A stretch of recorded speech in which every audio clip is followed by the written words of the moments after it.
Welcome guys, आप सभी का फिर से स्वागत है मेरे चैनल AJD इजी सॉल्यूशन में। जो आज का हमारा टॉपिक है वो है ट्रांजिस्टर। ट्रांजिस्टर जो एनालॉग इलेक्ट्रॉनिक्स में हम ये बोल सकते हैं कि उसका जो सबसे बहुत बड़ा इंपॉर्टेंट टॉपिक है।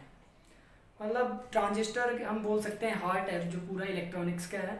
तो ट्रांजिस्टर का जो हमारा ट्यूटोरियल है उसमें हम लगभग 15 लेक्चर कवर करेंगे और उसमें हम देखेंगे कि जो आपका ट्रांजिस्टर है वो किस मोड में किस तरीके से बिहेव करता है। हम उसके डिफरेंट कॉन्फ़िगरेशन के बारे में देखेंगे और उसकी बाइसिंग। तो जो भी ट्रांजिस्टर से रिलेटेड जितना भी जो हमारा एनालॉग का पार्ट है हम लोग वो कवर करेंगे। तो आइए सबसे पहले हम उसके बेसिक से स्टार्ट करते हैं। तो व्हाट इज ट्रांजिस्टर? तो ट्रांजिस्टर होता क्या है? It is a current control 3 terminal device. Current control 3 terminal device. दूसरा क्या है? It have a 2 junction and a 3 layer. तो करंट कंट्रोल डिवाइस है, ये तो आपको पता ही है कि जो आपके मैक्सिमम इलेक्ट्रॉनिक डिवाइस है वो करंट कंट्रोल डिवाइस होते हैं। कैसे होते हैं कि आप जो करंट की स्ट्रेंथ है उसको आप चेंज कर सकते हो यूजिंग डोपिंग। आप क्या मटेरियल की प्रॉपर्टी को चेंज कर देते हो, number of combination of holes and electron को आप चेंज कर सकते हो। उससे आपकी जो इलेक्ट्रॉन की स्ट्रेंथ है आप वो चेंज कर सकते हो। तो उससे आप जो है करंट को भी इजिली कंट्रोल कर सकते हो। तो बेसिकली जो आपका ट्रांजिस्टर होता है वो आपका डायोड से ही मिलकर बना होता है। जैसे कि हम मान लें कि आपके 2 डायोड को ऐसे कनेक्ट कर दिया, तो ये आपकी पी साइड है और ये आपकी पी साइड है और ये आपकी एन साइड है। तो ये आपका जो ट्रांजिस्टर हो गया वो हो गया PNP ट्रांजिस्टर। ऐसे ही अगर मैं 2 ट्रांजिस्टर को कुछ ऐसे कनेक्ट कर दूं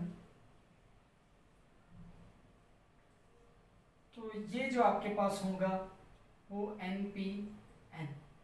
तो अभी देखते हैं हम 3 टर्मिनल डिवाइस है। तो हमारा जो 3 टर्मिनल होते हैं वो क्या होते हैं? Emitter, base and collector. तो जो आपका और उसके बाद उसने बोला भी है कि 2 जंक्शन होते हैं। जंक्शन आपका होता है junction J1 and junction J2।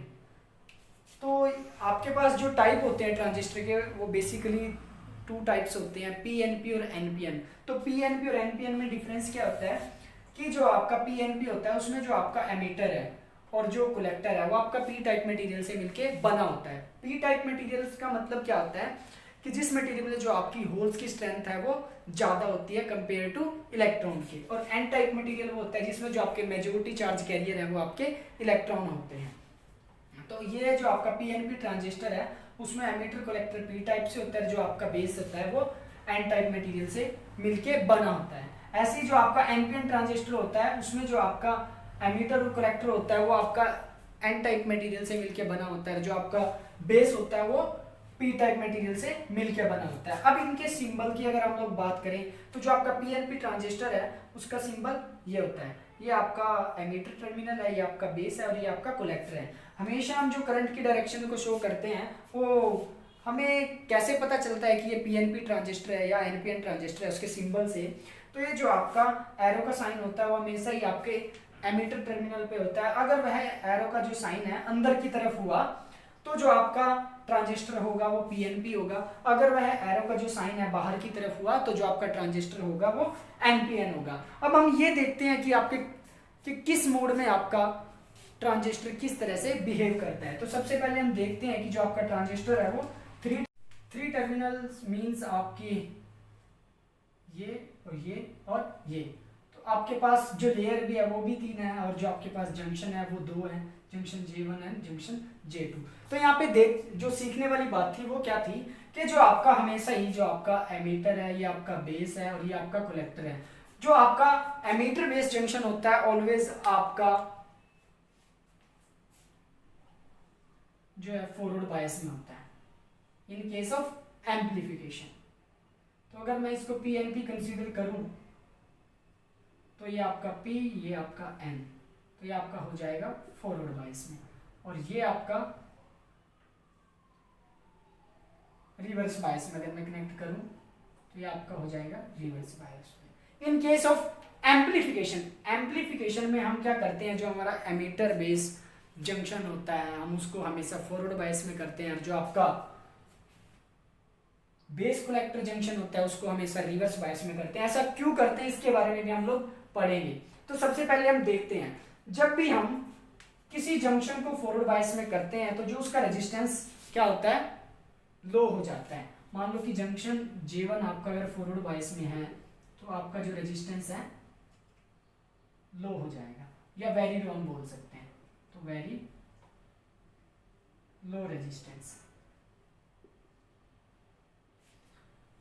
Junction J2 अगर रिवर्स बायस में है तो आपका जो रेजिस्टेंस है वो क्या हो जाएगा, वेरी हाई या हाई रेजिस्टेंस।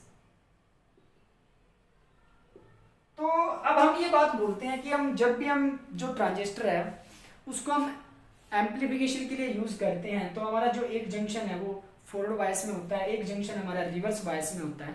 अगर हम दोनों को फॉरवर्ड में कर दे तो क्या होगा, देखो अगर हमने दोनों को फॉरवर्ड में कर दिया, जंक्शन J1 को भी और जंक्शन J2 को भी, अगर हमने दोनों को फॉरवर्ड में किया तो आपका मान लो जंक्शन J1 और जंक्शन J2 है, अगर दोनों को फॉरवर्ड बायस में कर दिया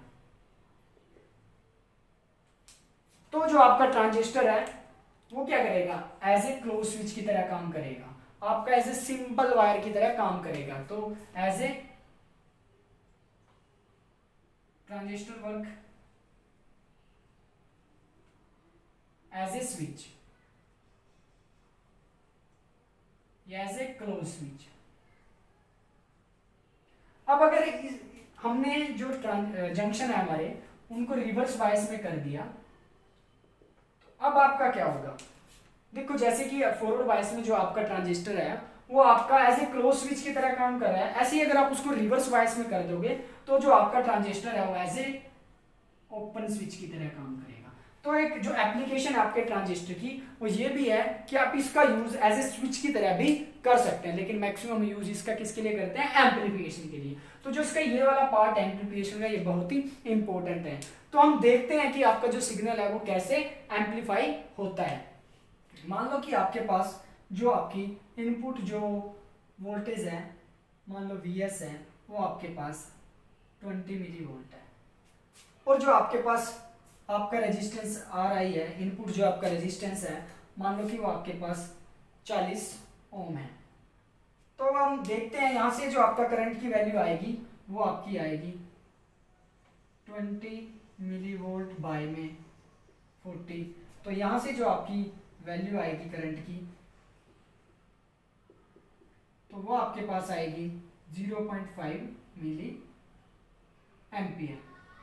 तो अब हमने देखा कि जो आपका इनपुट करंट है वही आपका जंक्शन J1 से पास होगा और जंक्शन J2 तक आपका जाएगा। तो जो करंट होता है आपका वो सीरीज में वैसे भी आपका सेम ही रहता है, थोड़ा बहुत ड्रॉप हमारा हो जाता है पर लगभग सेम ही रहता है, हम ये बात मान के चलते हैं। तो अब अगर हम देखते हैं जंक्शन J2 के केस में तो यहाँ पे जो आपका रेजिस्टेंस है मान लो कि वो आपका R0 रेजिस्टेंस है, वो आपका बहुत हाई है, उसकी जो रेंज होती है जो आपकी इनपुट रेंज होती है जो उसके, तो इनपुट रेंज हमारी लगभग ये होती है 0 to 100 ओम, और जो आउटपुट रेजिस्टेंस है उसकी जो रेंज होती है वो हमारी 1K से लेकर 1 मेगा ओम तक हो सकती है। तो अब हम अगर देखें तो आपका जंक्शन J2 है वो क्या है, हाई रेजिस्टेंस प्रोवाइड कराएगा, तो हाई रेजिस्टेंस प्रोवाइड क्यों करवाएगा, क्योंकि वह रिवर्स बायस में है। अब देखते हैं हाई रेजिस्टेंस प्रोवाइड करवाने की वजह से जो आपका आउटपुट है उसमें क्या चेंज आता है। अब देखो अगर हम V0 की बात करें तो ये जो आपका I था वो यहाँ पे सेम है, तो जो आपकी आउटपुट होगी वो होगी आपकी IR0। अब आपने देखा जो आपका I है वो कितना था 0.5 मिली एम्पियर। अगर जो आपका रेजिस्टेंस है आउटपुट रेजिस्टेंस है मान लो कि वो 1K भी है, अगर मैं इसको 1K पे अगर इसकी बात करूं तो आपके पास जो फाइनल रिजल्ट आया वो आया 5 वोल्ट। ये देखो आपकी जो इनपुट वोल्टेज थी वो कितनी थी, इनपुट वोल्टेज 20 मिली वोल्ट, और जो आपकी आउटपुट वोल्टेज जो आपकी फाइनल आउटपुट वोल्टेज आई है वो आपकी आई है 5 वोल्ट। तो आपने देखा कि आपका 20 मिली वोल्ट से जो आपका 5 वोल्ट मिला वो आपका आफ्टर एम्पलीफिकेशन मिला है। तो एक जंक्शन को फॉरवर्ड बायस करने से और दूसरे जंक्शन को रिवर्स बायस करने से इस तरीके से आपका जो सिग्नल है वो एम्पलीफाई होता है। ये जो आपका फिनोमिना है इसलिए उसके अंदर यूज करते हैं। तो जो हमारी नेक्स्ट वीडियो है हम उसमें जो इसकी आउटपुट करेक्टरिस्टिक्स है हमारी ट्रांजिस्टर की उनको ड्रॉ करेंगे और देखेंगे कि जो आपका ट्रांजिस्टर है वो इनपुट में कैसे बिहेव करता है और आउटपुट में कैसे बिहेव करता है। Thank you.